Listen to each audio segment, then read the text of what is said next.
My name is Mark Stradiotto, and I'm a professor in the Department of Chemistry at DalHousie University.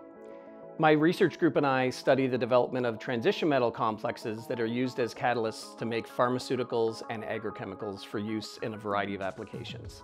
So our research is significant because what is needed in producing molecules and materials for our everyday lives are sustainable ways of putting those molecules together. And so my group has developed the tools, molecular catalysts, that allow us to do this in a sustainable way to the benefit of all Canadians.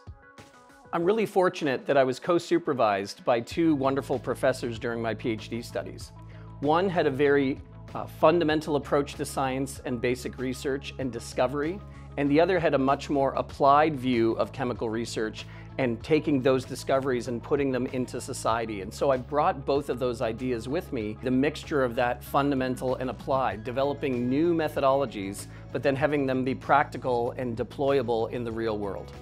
What I love most about the work that I do is having the opportunity to collaborate with fantastic young scientists in my research group who are doing their graduate degrees or postdoctoral research. They bring the creativity and the passion and the intelligence that's needed to advance these projects to the point that they've been developed currently and in the future. I owe them everything.